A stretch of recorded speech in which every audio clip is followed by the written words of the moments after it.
नमस्ते, मैं राकेश। आज मेरी लॉकडाउन का 42nd डे है, 42वां दिन। और इंडिया में शायद आज 31st डे है, 31वां दिन। लॉकडाउन को आज एक महीना कंप्लीट हो गया है। सही बताओ तो इतना इतना आसान है नहीं घर में रहना, मतलब जिस तरीके से हमें आदत होती है, लेकिन नामुमकिन भी नहीं है। क्योंकि जैसे मैंने पहले भी कहा था कि इसके अलावा कोई ऑप्शन नहीं है। कई सारे लोगों ने कहा कि इसके अलावा कोई ऑप्शन नहीं है। और लॉकडाउन के बारे में भी बहुत चर्चा होगी क्योंकि अभी एक महीना कंप्लीट होने में है। तो ये सफल था या इसका इम्पैक्ट क्या है, उसके बारे में थोड़ी सी बात हम करेंगे। तो कुछ डेटा है मेरे पास। तो मतलब पॉपुलेशन वाइज तो कोई कंपैरिजन नहीं कर सकते, लेकिन रेफरेंस के लिए सिर्फ ये डेटा है।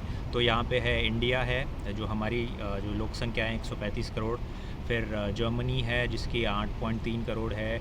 और फिर अमेरिका है 33 करोड़। सो इंडिया के पास वाला अभी जो करंट चल रहा है उसके लिए ये सारे डेटा मैंने लिए हैं। तो पहले हम लोग देखते हैं कि ये जो स्प्रेड है उसको होने में कितना दिन लगा, कि लॉकडाउन इफेक्टिव नहीं है या नहीं है। तो जिस दिन हमारा लॉकडाउन अनाउंस हुआ था शायद उस दिन 24 मार्च को 500 के आसपास केसेस थे। तो 500 से अभी 20,000 के आसपास ये केसेस अभी पहुँचे हैं 23 अप्रैल को। ठीक है, तो अगर हम यहाँ पे देखते हैं तो इंडिया में जो है 500 से 20,000 जाने में हमें लग गए हैं 30 दिन।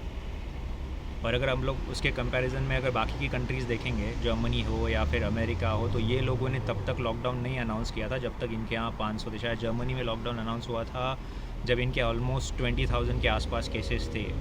और यूएस में भी आई गेस थोड़ा लेट ही था। तो लेकिन इनका जो आप स्प्रेडिंग रेट अगर देख रहे हो यहाँ से, तो 500 से 20,000 पहुँचने में इनको जर्मनी में सिर्फ 14 दिन लगे थे क्योंकि लॉकडाउन लेट हुआ था।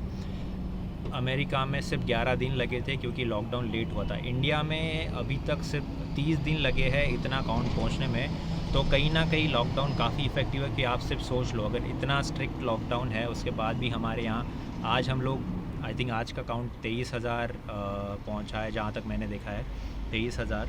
तो 24 अप्रैल को।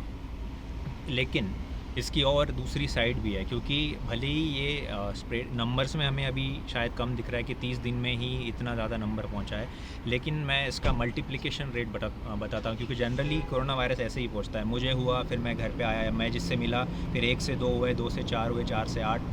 तो मल्टीप्लिकेशन में जनरली ये फैलते जाता है। तो ये मल्टीप्लिकेशन रेट या स्प्रेडिंग रेट अगर हम लोग देखें एक महीने का फिर से लॉकडाउन वाले, तो 24 मार्च को लॉकडाउन हुआ था और आज 23 अप्रैल तक का डेटा मेरे पास है। तो इसमें जो है हमारे 536 केसेस थे और फिर 23,000 के ऊपर हम लोग पहुंच गए हैं।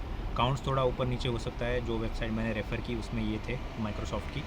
तो जर्मनी में भी आप 32,000 से ऊपर थे। फिर अभी काउंट जो है 1,53,000 पहुँच गया है। और फिर यूएस में भी वही है, 23,000 के ऊपर थे और फिर अभी ये लोग 8 लाख से 8.5 लाख से ऊपर पहुंच गए।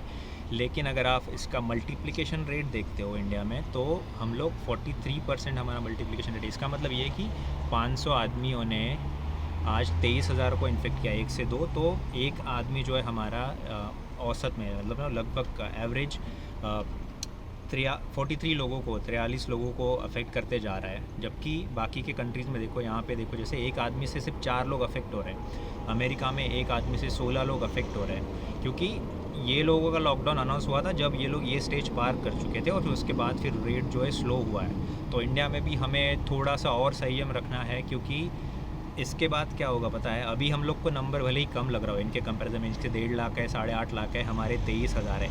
लेकिन जैसे मैंने कहा 1 से 2, 2 से 4, तो 23,000 का सीधा होगा 46,000 अगर हम ये स्पीड ऐसे मेंटेन रहा तो, या फिर और ज़्यादा जाता जाएगा। तो काफ़ी लोग पालन कर रहे हैं, ऐसा नहीं है कि काफ़ी लोग मतलब कोई रूल तोड़ रहा है। बहुत कम लोग हैं। तो जो लोग तोड़ रहे हैं, प्लीज़ आप अपने लिए नहीं यार, तो दूसरों के लिए जो है थोड़ा सा घर में बैठो। और इसके पॉजिटिव्स है। तो स्पेशली मैं अगर जर्मनी की बात करूँ, तो यहाँ पे जो है अभी शायद पता नहीं आप देख पाओगे मेरे पीछे, तो थोड़ी सी लाइफ जो है अभी यहाँ से नॉर्मल कर दी गई है मंडे से। मतलब बहुत सारे रूल्स है, उसके बारे में मैं अगले वीडियो में बात करूँगा कि कैसे यहाँ पे जो है लाइफ जो है अभी फिर से नॉर्मल ट्रैक पे आ रही है। लेकिन यार चिंता की बात इंडिया में ये है, क्योंकि मैं काफ़ी क्लोजली ट्रैक कर रहा हूँ तो पहले ये था कि मुंबई, पुणे या फिर बड़े बड़े शहर में था, फिर जो है उसके बाद फिर डिस्ट्रिक्ट लेवल पे आया, फिर तहसील, और अभी विलेज लेवल तक काफ़ी केसेस एटलीस्ट जो मुझे पता चले वहाँ तक हम लोग पहुँच गए हैं। सिम्टम्स भी शायद दिखने में टाइम लग रहा है। तो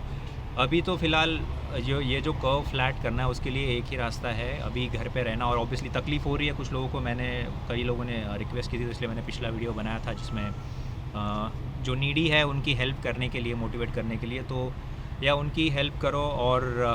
और कोरोना के बाद एक्चुअली होने क्या वाला है ना कि ज़िंदगी जीने का तरीका बदलने वाला है, पूरे पूरे दुनिया में ही ज़िंदगी जीने का तरीका बदलने वाला है। तो पोस्ट कोरोना की लाइफ कैसे होगी और फिर जर्मनी ने कैसे कंट्रोल किया, तो उसके बारे में भी हम बात करेंगे। तब तक अपना ख्याल रखो, घर पे रहो और stay safe, stay healthy, save yourself, save others. जय हिंद।